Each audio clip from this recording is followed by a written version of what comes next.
Growing up, I was always building something. I had a pile of wood, my own tools. I'd come home from kindergarten and pound together a fort. Then the neighbor kids would come over and play with it. The next day I'd be tearing it apart because I wanted to build another one. The more questions would come up, how can I make that? How do you do this? Or you would see something somebody else made and it's like, oh, I want to make that. You can just keep going and going and going. It just spirals out of control, It's never ending.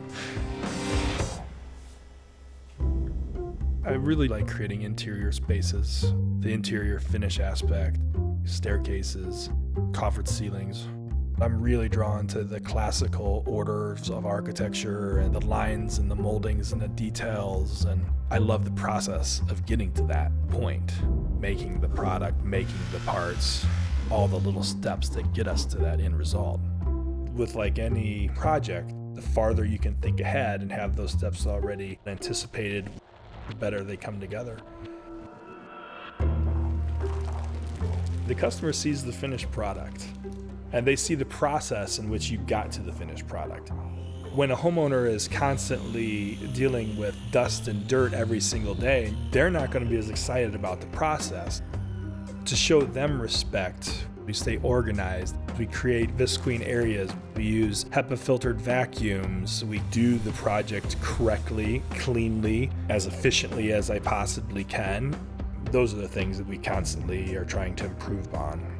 Anybody can screw two boards together and cut that board, but to do it cleanly and efficiently, that goes a long way.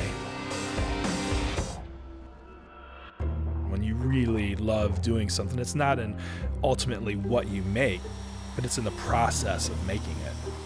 You can't really say that A, I'm a furniture maker, or B, I'm a cabinet maker, or C, I'm a builder, or D, I'm a designer, because all those things interest me, and that's part of the reason that I love my job so much, The only way that you can achieve that dream is to start. Don't wait for the perfect moment, because there's never a perfect moment. If that is what drives you, it's not going to feel like an effort. It's not going to put you to sleep. It's going to keep you awake dreaming how part A fits into part B, and maybe how a wall fits in with a floor, and how you tie the floor into a roof. If you are passionate about it, you'll have the right career. You'll know. I'm Mike Belzowski of Belzowski Woodworking Design.